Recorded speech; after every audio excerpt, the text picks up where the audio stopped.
Bart for introducing me in such a generous way. And I want to say thank you to the NSAI for getting us all together for this event tonight. It's been beautiful. For me, tonight feels brimming with genuine camaraderie between a bunch of people who just really, really love making stuff, who really love the craft, who live for that rare, pure moment when a magical cloud floats down right in front of you in the form of an idea for a song. And all you have to do is grab it. Then you shape it like clay, prune it like a garden, and wish on every lucky star, or pray to whatever power you believe in that it might find its way out into the world and make someone feel seen, feel understood, feel joined in their grief or heartbreak or joy for just one moment. I've learned by being in the entertainment industry for an extended period of time that this business operates with a very new, next mentality, right? For every artist or songwriter, we're all just hoping for one great year, one great album cycle, one great run at radio, and these days, one song that goes viral on TikTok. One glorious moment in the sun. Because on your next project, you'll probably have to invent a new thing to be. Think of all new things to say and fresh ways to say them. You will have to entertain people. And the fact is that what entertains us is either seeing new artists emerge or seeing established artists showing us a new side to themselves. If we are very, very lucky, life will say to us, your song is great. The next thing life will say is, what else can you do? I say all this because I am up here receiving this beautiful award for a decade of work, and I can't possibly explain how nice that feels.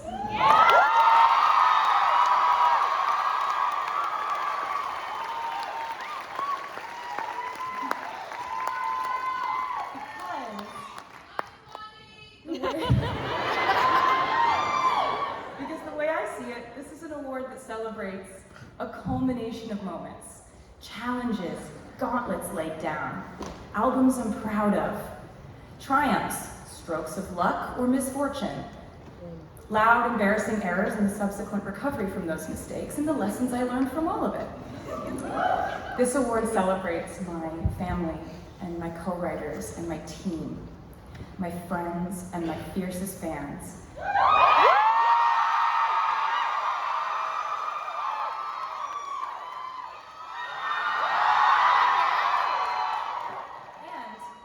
And my harshest detractors. Woo! And everyone who entered my life or left it. Because when it comes to songwriting and my life, they are one and the same. As the great Nora Ephron once said, everything is copy. 20 years ago, I wrote my first song. I used to dream about one day getting to bounce around the different musical worlds of my various sonic influences and changed up the production of my albums. I hoped that one day, the blending of genres wouldn't be such a big deal. There's so much discussion about genre, and it usually always leads back to a conversation about melody and production. But that leaves out possibly my favorite part of songwriting, lyricism. Woo!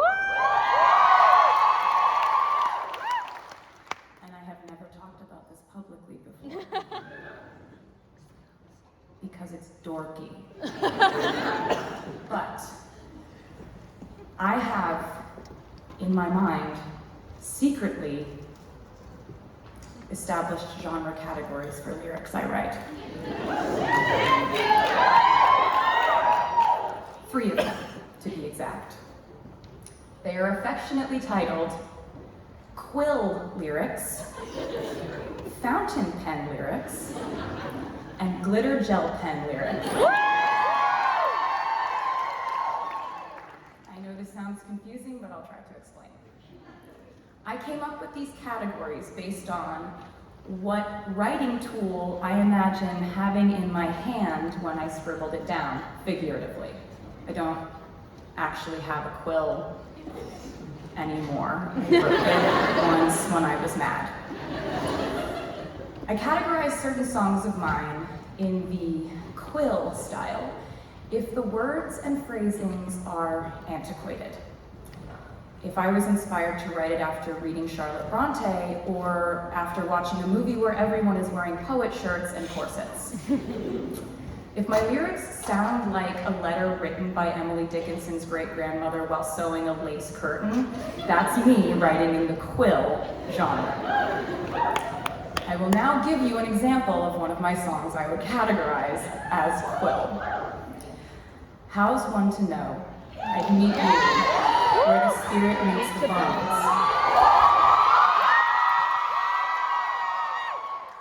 In a faith-forgotten land. In from the snow, your touch brought forth an incandescent glow, tarnished, but so grand.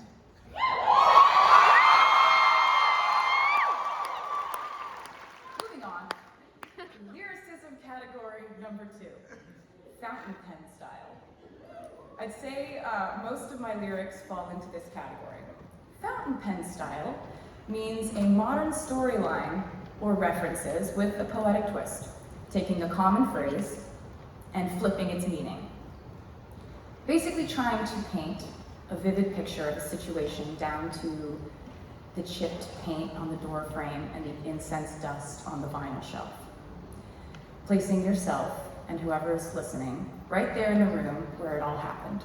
The love, the loss, everything. The songs I categorize in this style sound like confessions scribbled and sealed in an envelope, but too brutally honest to ever send. For example, 'cause there we are again in the middle of the night. We're dancing around the kitchen in the refrigerator light. Down the stairs, I was there. I remember it all.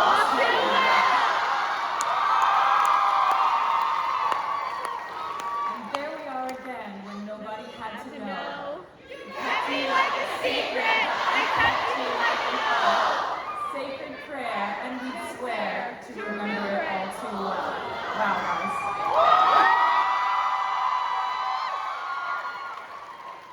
The third category is called glitter gel pen.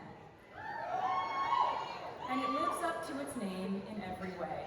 Frivolous, carefree, bouncy, syncopated perfectly to the beat. Glitter gel pen lyrics don't care if you don't take them seriously because they don't take themselves seriously. Glitter gel pen lyrics are the drunk girl at the party who tells you that you look like an angel in the bathroom. It is what we need every once in a while in these fraught times in which we live. For example, my ex-man brought his new girlfriend. He's like, oh my God, but I'm just gonna shake into the fella over there with the hella good hair. Why don't you come on over, baby? Shake, shake, shake.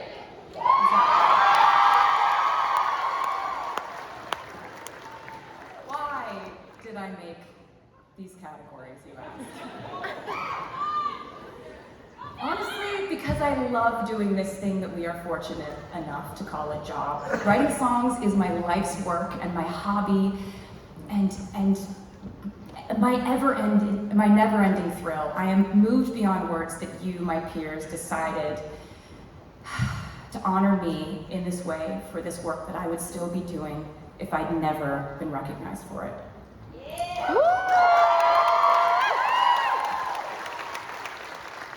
Lately, I've been on a joyride down memory lane because I have been re-recording my first six.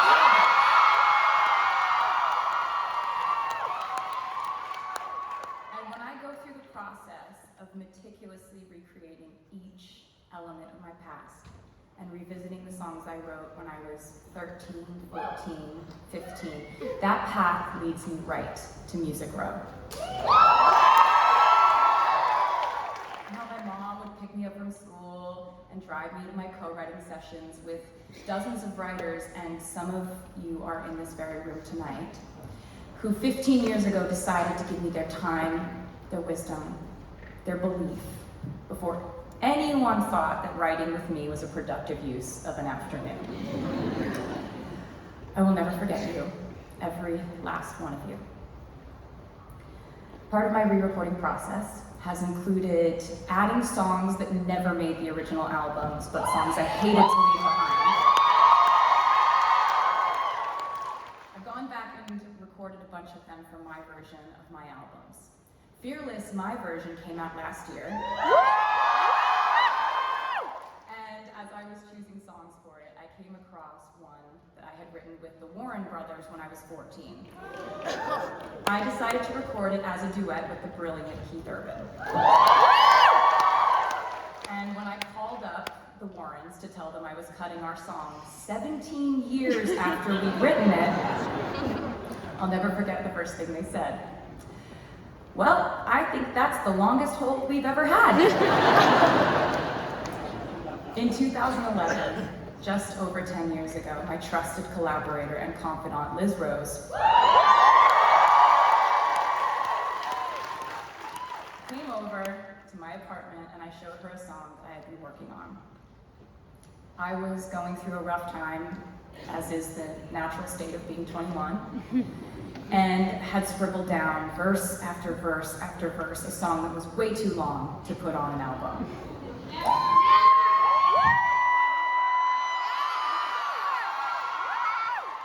It clocked in at around 10 minutes. So we set about editing, trimming, cutting out big sections until it was a reasonable 5 minutes and 30 seconds. It was called All Too Well. My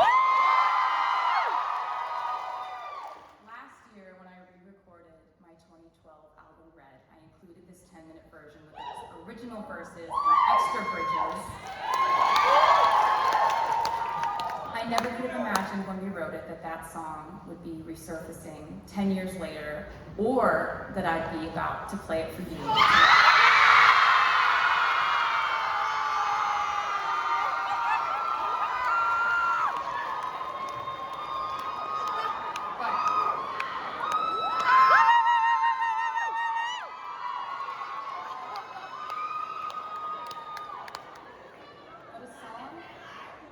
But a song can defy logic or time.